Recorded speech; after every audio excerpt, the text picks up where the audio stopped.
बिस्मिल्लाहिर्रहमानिर्रहीम। अस्सलाम वालेकुम स्टूडेंट्स, कैसे हैं आप।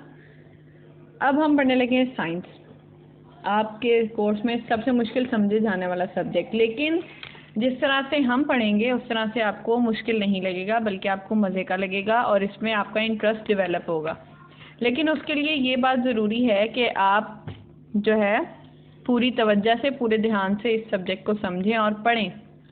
तो चलें देखते हैं हमने सबसे पहले क्या पढ़ना है। हमने सबसे पहले जो अपना यूनिट नंबर 1 शुरू करना है उसका नाम है क्लासिफिकेशन ऑफ लिविंग थिंग्स, यानी कि जानदारों की क्लासिफिकेशन। क्लासिफिकेशन का मतलब ये है ग्रुपिंग करना, कैटेगरीज बनाना या ग्रुप्स बनाना, या उनको अलग अलग अलग कर देना कि इसमें ये प्रॉपर्टीज़ हैं, इस जानवर या इस ग्रुप की ये कैरेक्टरिस्टिक्स हैं, इस ग्रुप की ये कैरेक्टरिस्टिक्स हैं, इसके ये बेनिफिट्स हैं और इसके ये बेनिफिट्स हैं। ठीक है, कुछ बेसिस पे, मतलब जैसे बेस बना दे कि इस ग्रुप में जो है ये बेसिस हैं, यानी कि इसमें ये क्वालिटीज़ होंगी, इसकी ये शेप होगी, इसका स्टाइल होगा, ये होगा।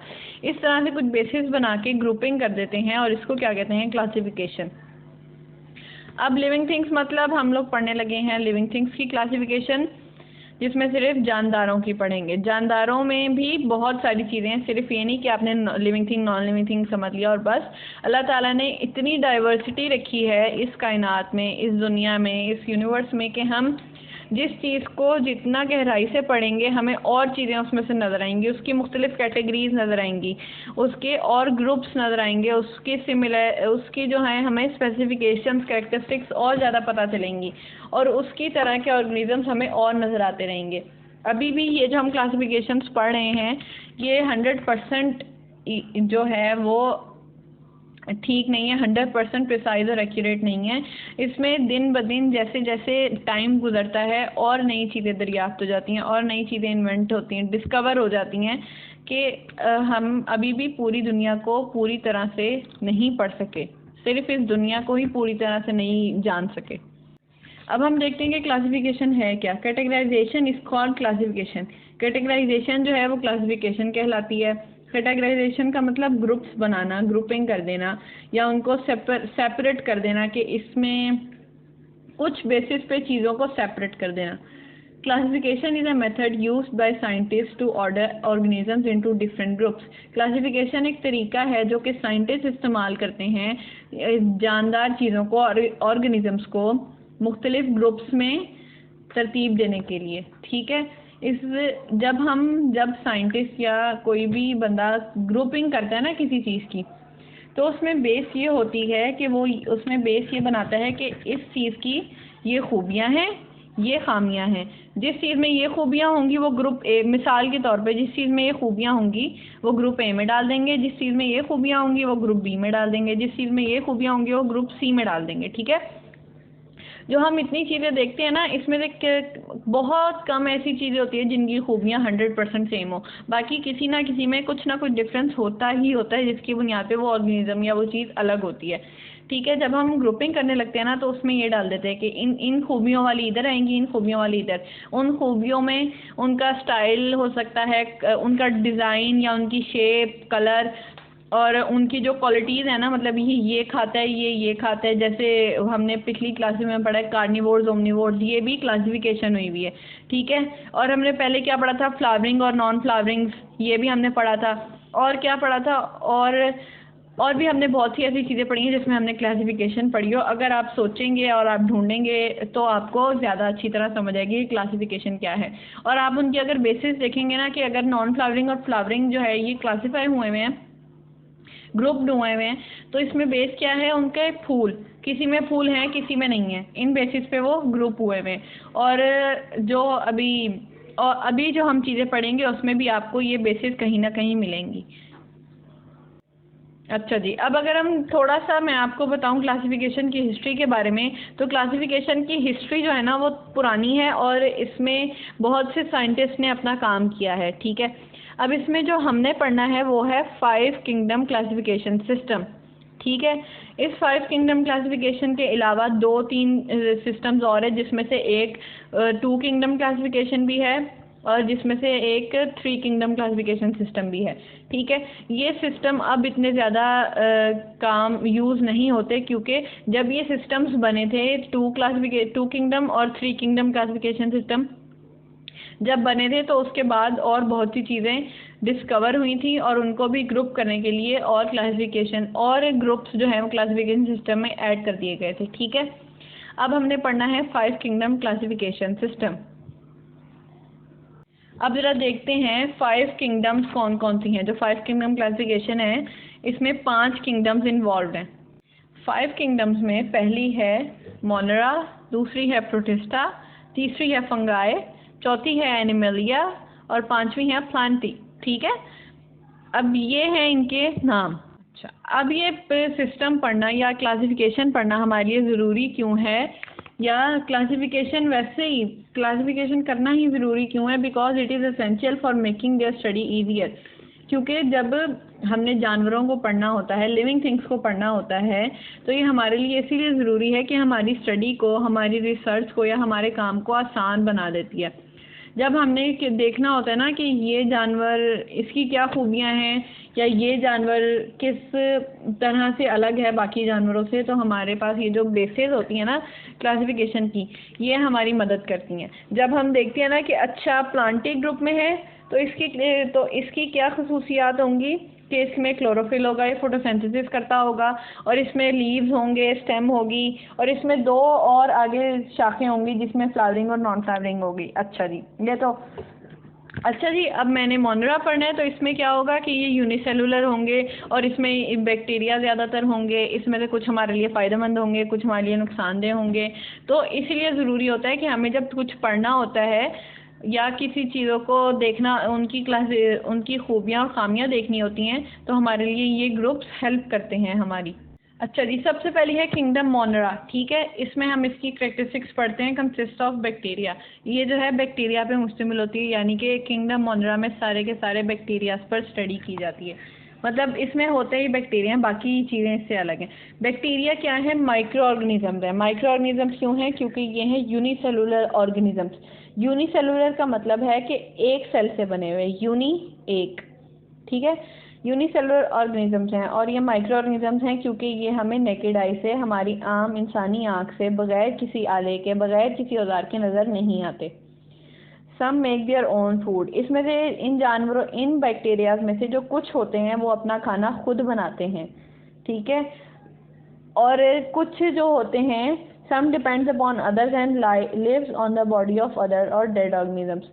कुछ जो हैं बैक्टीरियाज वो दूसरों पे डिपेंड करते हैं, यानी कि वो खाना खुद नहीं बना सकते, वो किसी और लिविंग ऑर्गेनिज्म से खाना लेते हैं, या वो किसी और लिविंग ऑर्गेनिज्म की बॉडी में रहते हैं। ठीक है, जैसे कभी वो कभी बैक्टीरिया कोई चीज़ डैमेज कर देना, जैसे किसी को कोई ब्रेड ख़राब हो जाए या कुछ इस तरह कोई और चीज़ हमारी घर की ख़राब हो जाए और पता चले कि इस पे बैक्टीरिया ने अटैक किया, बैक्टीरिया की वजह से ख़राब हुई है, तो उसमें पॉइंट ये होता है कि बैक्टीरिया जो है वो उसके ऊपर रहने लग जाता है और वो खाने लग जाता है, वो अपने एज अ फूड इस्तेमाल करने लग जाता है। हमारा तो नुकसान हो जाता है, उसका फ़ायदा हो जाता है। ठीक है, और बैक्टीरिया जो है वो डेड ऑर्गेनिजम्स भी खाता है। कुछ बैक्टीरिया जो होते हैं ना, ये डीकम्पोजर्स भी होते हैं। जो मरी हुई चीज़ें होती हैं या जो ऐसी चीज़ें होती हैं, आपको पता है अगर शेर या कोई ऐसा प्रेडेटर कोई शिकार करेगा, तो वो पूरा जानवर हड्डियों समेत उसकी बाकी और सारी के सारे ऑर्गन्स नहीं खा सकता।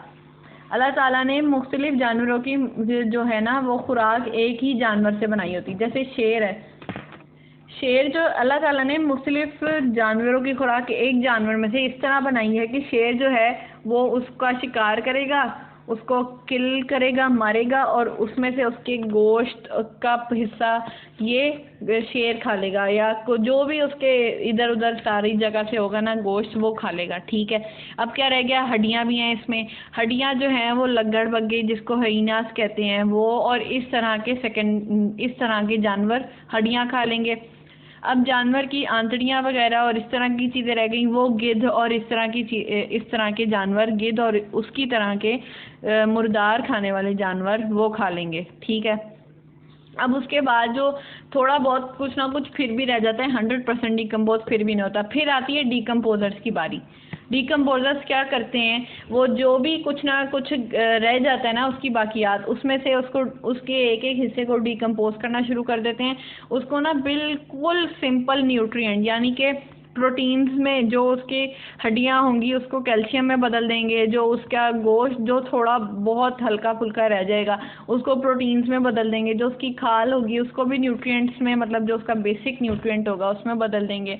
ठीक है, फिर ये सारी चीज़ें जो है वो मिट्टी में मिल जाएंगी, घुल जाएंगी, वो मिट्टी बन जाएंगी, वो ख़त्म। इस तरह से जो है वो हर जैसे होती है ना, कुछ दिन उससे फिर भी स्मेल वगैरह या इस तरह की इस ताफुन फैलता है। लेकिन अगर अल्लाह ताला ने ये निज़ाम ना बनाया होता तो जो जानवर पानी में गिर के मर जाते हैं, या जो जानवर जंगलों में मर जाते हैं, या अगर किसी के घर में कोई जानवर है या कुछ भी इस तरह का जो ये चीज़ें मर जाती हैं, ये तो साल हाथ साल वहीं पड़ी रहती हैं और हम इंसानों का जीना महाल हो जाता है, बाकी सारे ऑर्गेनिजम्स का जीना महाल हो जाता। तो इसमें भी अल्लाह ताला ने मुख्तलिफ जानवरों को एक काम असाइन किया है। ठीक है, उसमें जो सबसे आखिरी काम होता है डिकम्पोजर्स, कुछ बैक्टीरिया डिकम्पोजर्स भी होते हैं जो कि उसकी जो बिल्कुल आखिरी चीज़ें रह जाती हैं ना जानवर की या किसी भी लिविंग ऑर्गेनिजम्स की, वो उसको खा के ख़त्म कर देते हैं। तो इस तरह से हमारा माहौल, हमारा इन्वायरमेंट साफ़ सुथरा रहता है। Some bacteria make relationship with the host and get food from them. कुछ बैक्टीरियाज होते हैं जो कि किसी होस्ट से रिलेशनशिप बना लेते हैं, किसी ऐसे ऑर्गेनिज्म से रिलेशनशिप बना लेते हैं जिस ऑर्गेनिज्म से उनको खाना मिले और इन रिटर्न हो सकता है वो उसका कोई काम करते हों, ठीक है, या वो हो सकता है उसको नुकसान पहुँचा के वहाँ से झुड़की लगा देते हों, कुछ भी, ये दोनों पॉसिबिलिटीज़ हैं। तो ये थे बैक्टीरिया की करेक्टरिस्टिक्स। अब टाइप्स ऑफ बैक्टीरिया क्या हैं? मेनली जो ज़्यादा आम तौर पे 3 तरह के बैक्टीरियाज होते हैं। एक होते हैं स्फेरिकल बैक्टीरिया जो बॉल की शक्ल के, स्फेयर की शक्ल के होते हैं, ठीक है, गोल होते हैं बिल्कुल। और एक होते हैं रॉड लाइक जो कि रॉड की शक्ल के होते हैं, और स्पाइरल जो कि स्पाइरल होते हैं, थोड़े से कर्ली से होते हैं। इनके नाम से इनकी शेप का पता चल जाता है। अब आगे चलते हैं। देखिए अभी हमने पढ़ा कि और जो बैक्टीरियाज हैं वो हार्मफुल भी होते हैं और बेनिफिशियल भी होते हैं।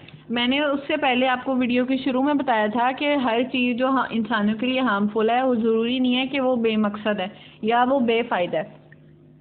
तो अब हम देखते हैं कि harmful effects of bacteria for humans और beneficial effects of bacteria for human क्या होते हैं। हार्मफुल इफेक्ट्स होते हैं कि टाइफाइड फीवर वगैरह और इस तरह की जो बीमारियां होती हैं, कुछ बैक्टीरिया बीमारियां भी कॉज करते हैं। यानी किसी को स्टमक में कोई दर्द है या कुछ इस तरह का है तो हो सकता है इसकी वजह बैक्टीरिया हो और बैक्टीरियल इन्फेक्शन भी हो सकती है, जिसके अगेंस्ट, जिसको ख़त्म करने के लिए एंटीबायोटिक्स दी जाती हैं। बेनिफिशियल यूज़ ऑफ बैक्टीरिया क्या है? बैक्टीरिया हमारे लिए काम आते हैं योगर्ट बनाने में।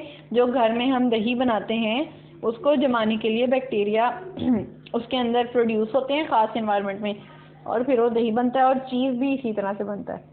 अभी मैंने आपको बताया कि बैक्टीरिया जो है वो माइक्रो ऑर्गेनिज्म है, और इसको माइक्रो ऑर्गेनिज्म वो इसीलिए है क्योंकि वो यूनिसेलुलर है।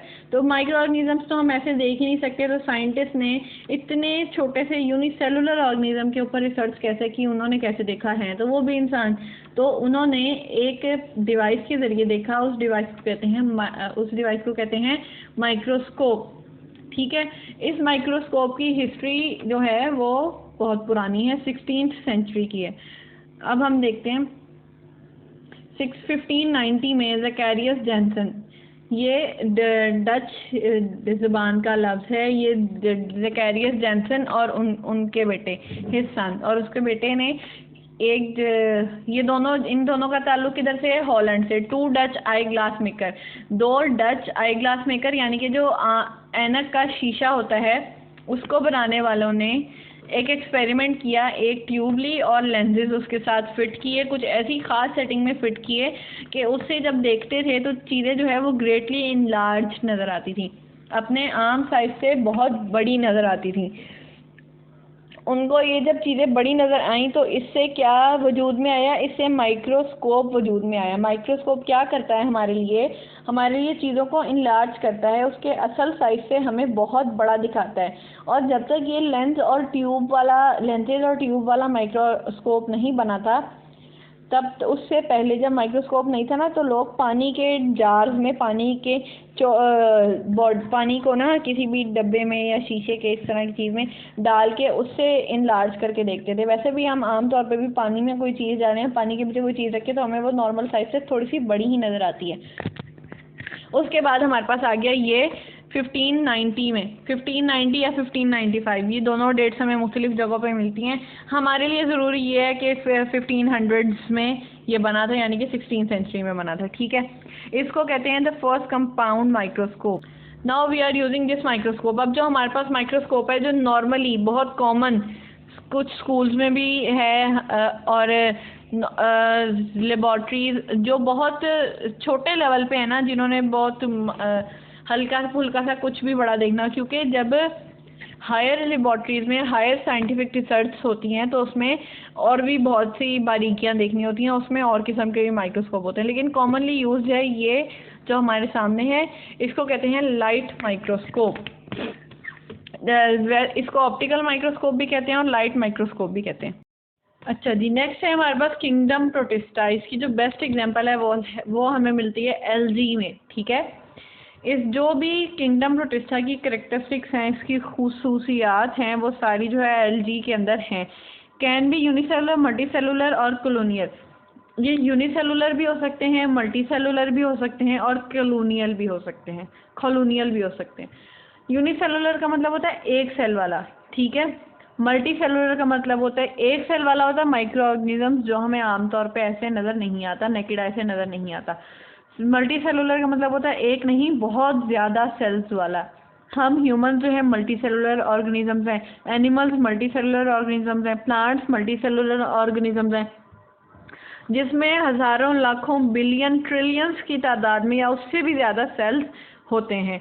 ठीक है, अब कॉलोनियल क्या होता है? इस कॉलोनियल ऑर्गेनिजम्स में ये होता है कि ना यूनिसेलुलर ऑर्गेनिजम्स 3 से 4 या 5 6 या कुछ इस तरह की तादाद में ना यूनिसेलुलर ऑर्गेनिजम्स अपनी एक सोसाइटी, अपनी एक क्या कहना चाहिए, मिसाल के तौर पे अपना एक शहर बना के रहते हैं। ठीक है, छोटा सा उनके पास एरिया होता है जिसमें ना वो 3-4 यूनिसेलुलर ऑर्गेनिजम्स इकट्ठे रहते हैं, उसमें उसको कॉलोनियल कहते हैं। जैसे इंसानों की कॉलोनीज होती है ना, कुछ फैमिलीज अपने अपने घरों में इकट्ठी रह रही होती हैं। आप समझ लें कि घरों की कॉलोनी होती है ना, मतलब इस कॉलोनी में इतने घर हैं, इस कॉलोनी में इतने। आप समझ लें कि जो घर है वो हमारे पास यूनिसेलुलर ऑर्गेनिजम्स है, यूनिसेलुलर ऑर्गेनिज्म है। ठीक है, एक कॉलोनी में अगर 10 घर हैं तो वो 10 यूनिसेलुलर ऑर्गेनिजम्स की कॉलोनी है। इस तरह इसमें डिफरेंट मुख्तलिफ तादाद होती है कि इन ऑर्गेनिजम्स की कॉलोनी हो तो इतने इसमें यूनिसेलुलर ऑर्गेनिजम्स होंगे और इसमें इतने। अब नेक्स्ट है found in Pond's and reverse and lake. ये हमें कहाँ मिलती है? पॉन्ड्स में मिलती है, तालाबों में मिलती है, दरियाओं में और झीलों में मिलती है। वो जो किसी भी पानी में कहीं भी किसी भी हिस्से पे ऊपर ऊपर ग्रीन ग्रीन सी चीज़ नहीं तैर रही होती, जो आपको बैकग्राउंड में भी नज़र आ रहा होगा पिक्चर के, वो उस तरह की होती है। और अगर इसको माइक्रोस्कोपिक लेवल पे देखें तो स्पायरोगायरा इस तरह भी होती है ये, और ये मल्टी सेलुलर होगी। और क्लाइमेडोमोनास जो है ये है यूनिसेलुलर, और वॉल्वक्स है कॉलोनियल ऑर्गेनाइजेशन का प्रोटिस्टा। ठीक है, अब combination of characteristics of plant and animal, यानी कि ये देखें हमने यही पढ़ा था ना कि जो बेसिस ऑफ क्लासिफिकेशन होती है वो ये होती है कि ये वाली जो मिसाल के तौर पे अगर क्लासिफिकेशन का सिस्टम ए है, ए अगर हम उस सिस्टम का नाम रख दें तो उसमें जो क्लासिफिकेशन की बेस होगी वो कैरेक्टरिस्टिक्स होगी, बी में होगी साइज होगा, सी में होगा कलर होगा, डी में होगा उनकी फूड होगा। ठीक है, अब यहाँ पे जो हम पढ़े हैं ना, ये हम कैरेक्टरिस्टिक्स पे पढ़े हैं कि अब इसमें प्रोटिस्टा अलग क्यों है, हालांकि इसमें प्लांट और एनिमल है। इसका जिक्र तो हम प्लांट और एनिमल में भी कर सकते थे ना। ये अलग क्यों है? क्योंकि ये प्लांट की तरह भी बिहेव करता है और एनिमल की तरह भी बिहेव करता है। इसमें अल्लाह ताला ने कुछ खसूसियात प्लांट वाली रखी हैं और कुछ एनिमल वाली रखी हैं। अच्छा, अब प्लांट वाली हम पढ़ लेते हैं। प्लांट वाली खसूसियात क्या है कि ये फोटोसिंथेसिस करता है। आपने पढ़ा होगा कि प्लांट के जो लीव्स होते हैं उसमें ग्रीन पिगमेंट होता है, जिसकी वजह से वो ग्रीन नज़र आते हैं, ग्रीन कलर होता है। ठीक है, जिसकी वजह से वो ग्रीन नज़र आते हैं। उस ग्रीन कलर को क्या कहते हैं? क्लोरोफिल। उस क्लोरोफिल की मदद से क्या करते हैं वो लोग, वो प्लांट के लीफ क्या करते हैं उस क्लोरोफिल की मदद से, वो फोटोसिंथेसिस करते हैं। फोटोसिंथेसिस से उनको क्या मिलता है, वो उनको खाना मिलता है। फोटोसिंथेसिस से, फोटोसिंथेसिस का जो प्रोडक्ट होता है ना, सारे प्रोसेस के बाद जो एक चीज़ उनको हासिल होती है, रिजल्ट होता है, वो उनका खाना होता है, उनकी फूड, उनकी एनर्जी होती है। ठीक है, इस तरह से ये जो है ये प्लांट्स भी हैं। नेक्स्ट है kingdom fungi. Fungi can be unicellular, multicellular और फिलामेंटियस। यूनिसेलुलर हमने पीछे पढ़ लिया कि एक सेल पे मुश्तमिल होते हैं, मल्टीसेलुलर के बहुत ज़्यादा सेल, वो अब 100 के करीब सेल भी हो सकते हैं, हज़ारों भी हो सकते हैं, लाखों भी होते हैं, करोड़ों भी होते हैं, अरबों खरबों भी होते हैं। ठीक है, मतलब एक से ज़्यादा सेल होते हैं, वो किसी भी तादाद में हो। फिलामेंटियस होता है थ्रेड लाइक स्ट्रक्चर, जैसे अगर हम देखें तो वो रेशे की तरह का स्ट्रक्चर होता है, जैसे धागे की तरह का, या इस तरह के ना वो कुछ इस तरह का स्ट्रक्चर होता है। Can not prepare their own food, ये अपना खाना खुद से प्रिपेयर नहीं कर सकते, यानी कि इनको अपना खाना लेने के लिए किसी दूसरे जानवर पे, किसी दूसरे ऑर्गेनिज्म पे डिपेंड करना पड़ता है, लेकिन ये इनमें प्लांट्स वाली खूबी नहीं है। ठीक है, प्लांट्स तो अपना खाना खुद बनाते हैं ना, इस तरह ये प्लांट्स से डिफरेंट हैं और एल्गी से भी डिफरेंट है। लैक क्लोरोफिल, इसमें क्लोरोफिल भी नहीं होता, क्लोरोफिल ये लैक करता है, क्लोरोफिल की इसमें कमी होती है।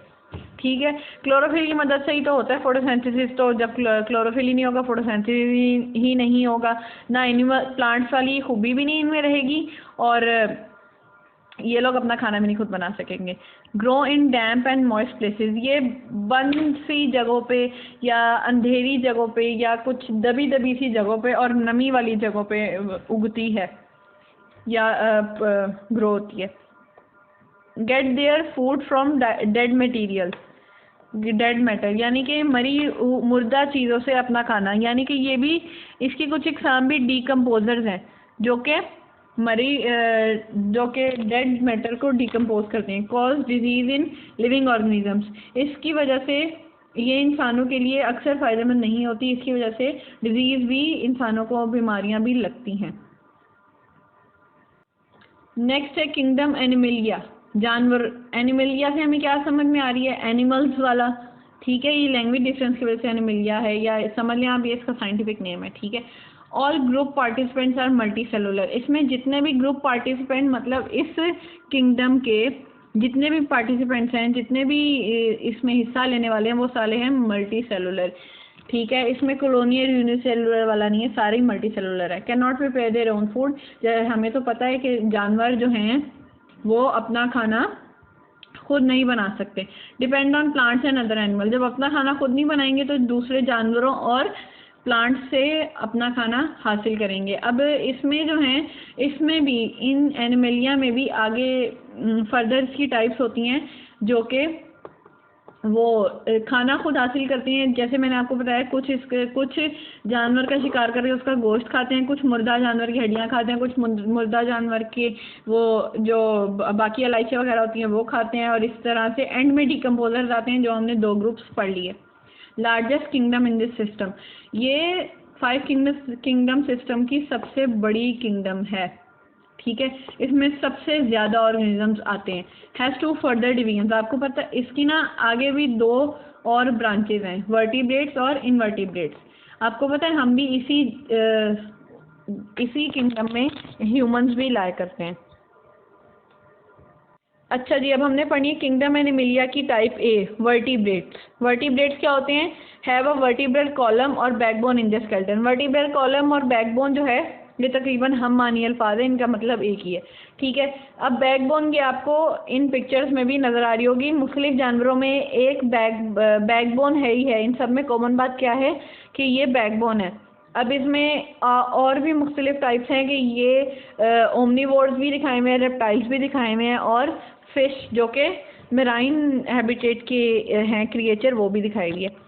दिस हेल्प इन मूवमेंट, उस वर्टिब्रल कॉलम या बैकबोन का काम क्या होता है कि वो मूवमेंट में हेल्प करता है, हिलने जुलने में मदद करता है। सपोर्ट्स उनको सपोर्ट भी प्रोवाइड करता है, प्रोवाइड सपोर्ट, उन जानवरों को सपोर्ट भी प्रोवाइड करता है। ये जो आपको सबसे नीचे तस्वीर नज़र आ रही है जिसमें एक जानवर का स्केलेटन है, ये है हम्प बैक व्हेल का स्केलेटन, जो कि मैमल्स में सबसे बड़ा जो मैमल है ना वो व्हेल है। और किंगडम एनिमलिया की जी टाइप बी है हमारे पास इनवर्टिब्रेट्स। इनवर्टिब्रेट्स इन दोनों, ये जो वर्टिब्रेट वर्ड है ये इन दोनों टाइप्स में कॉमन है।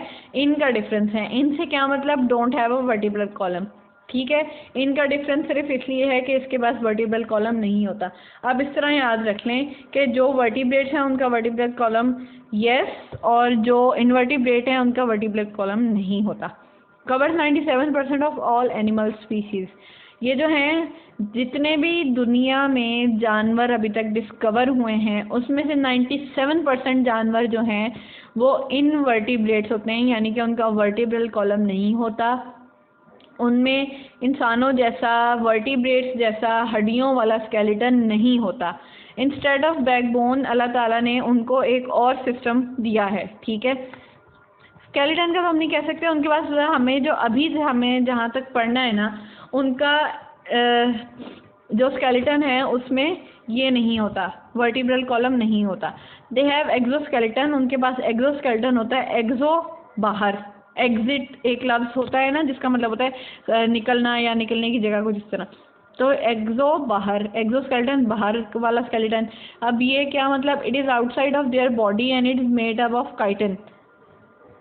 अच्छा, तो उनका एक्सोस्केलेटन किस चीज़ से बना होता है, काइटिन से बना होता है। एक सेमी ट्रांसपेरेंट सब्सटेंस है। सेमी ट्रांसपेरेंट का मतलब होता है कि वो आधा आधा वो ट्रांसपेरेंट है, कुछ हिस्सा उसका ट्रांसपेरेंट है और कुछ हिस्सा उसका ट्रांसपेरेंट नहीं है, यानी कि उसमें कुछ हद तक आप दूसरी तरफ देख सकते हैं और कुछ हद तक नहीं देख सकते।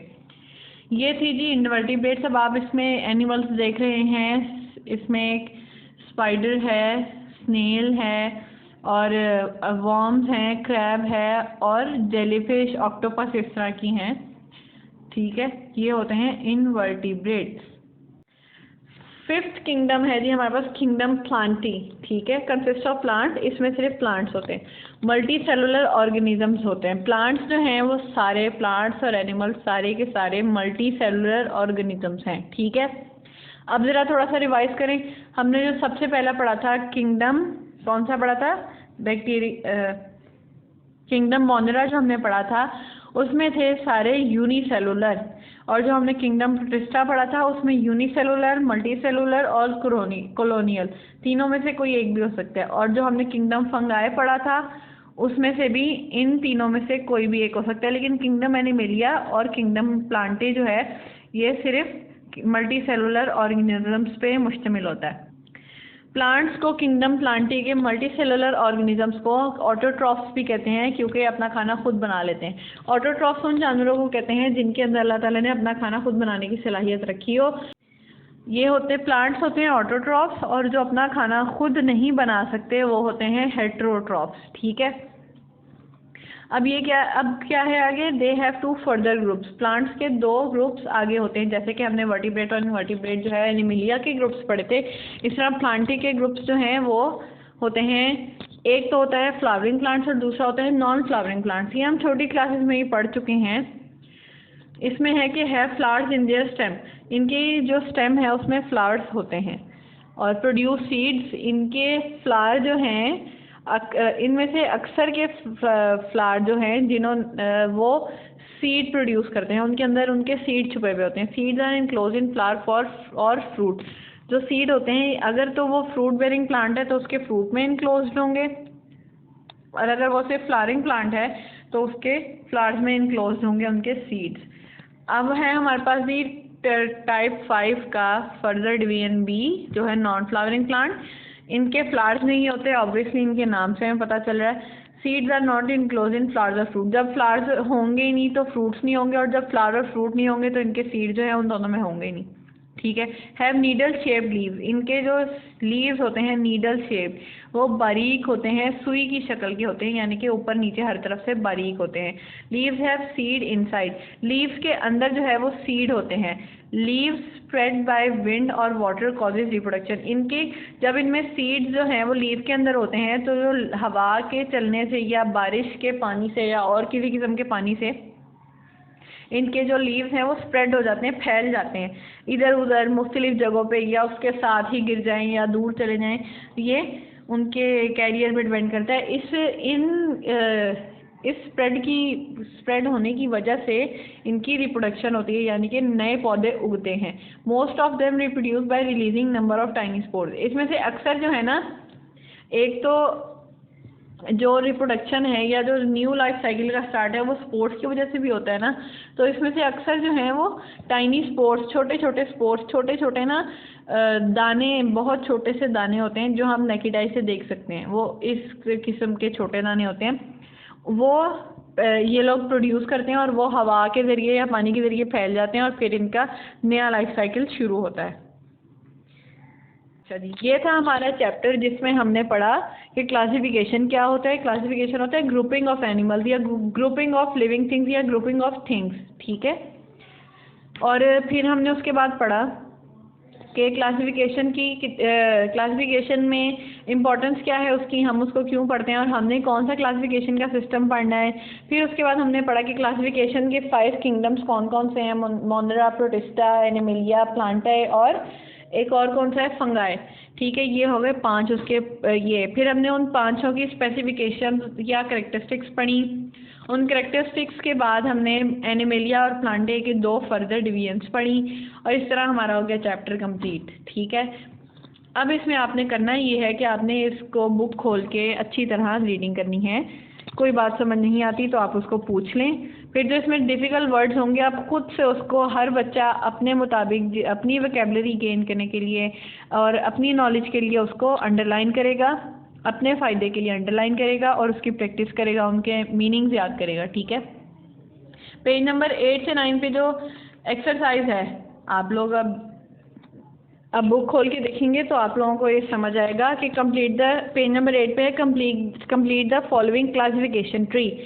अब हमने ये ट्री कैसे कंप्लीट करना है, आप ज़रा गौर करें। इसकी जो इसकी स्टेम से ब्रांचेस निकल रही हैं, जिसके ऊपर सर्कल्स बने हुए हैं, उनकी थोड़े से बेस पे जाएं, स्टेम से बिल्कुल ऊपर 1 2 3 4 5, ठीक है।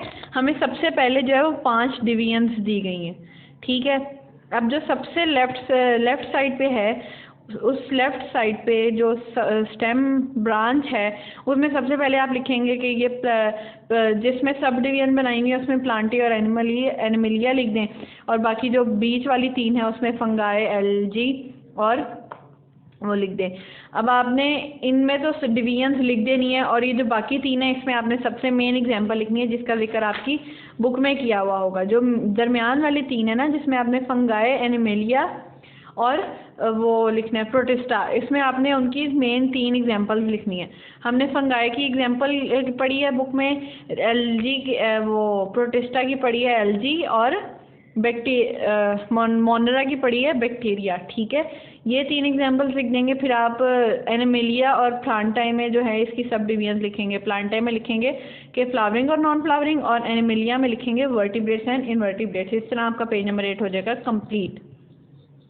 फिर आप पेज नंबर 9 की पॉइंट बी पे आएंगे तो choose and right the correct option, ठीक है। बैक्टीरिया आर डैश ऑर्गेनिजम्स, ये हमने पीछे पढ़ा है कि बैक्टीरिया कौन से ऑर्गेनिजम्स होते हैं। Euglena and volvox are examples of, euglena और वॉल्वक्स किसकी एग्जांपल्स हैं, ये फंगाई की हैं, एल्गी की हैं या बैक्टीरिया की हैं, ये मैं आपको पढ़ा चुकी हूँ। Skeleton outside of the bodies of dash is made of chitin, किन की बॉडी के बाहर स्केलेटन होता है। अब इसमें से आप इन तीनों ऑप्शन में से देखेंगे कि इनवर्टिब्रेट कौन है। फिश जो है वो कौन है, वर्टिब्रेट है, इनवर्टिब्रेट है। फिश तो वर्टिब्रेट है। इंसेक्ट्स और बर्ड्स में से अब आप देखें कि कौन सा इनवर्टिब्रेट है। और अगर आपको ये समझ ना आए तो जब आप उस वीडियो के उस हिस्से पे जाएंगे कि जहाँ पे वर्टिब्रेट्स और इनवर्टिब्रेट्स की पिक्चर्स लगी हुई हैं तो आपको उससे ज़्यादा अच्छा समझ आ जाएगा। Classification is done on the basis of, classification किन बेसिस पे डन होती है, कि किन बेसिस पे की जाती है, सिमिलरिटीज़ पे, डिफरेंसेस पे, या बोथ सिमिलरिटीज़ एंड डिफरेंसेस। इसमें बोथ सिमिलरिटीज़ एंड डिफरेंसेस पे क्लासिफिकेशन की जाती है, ठीक है। अच्छा जी, अब हमने ये कर लिया, पॉइंट बी कर लिया। पॉइंट ए की तरफ आ जाए, आंसर दीज क्वेश्चंस।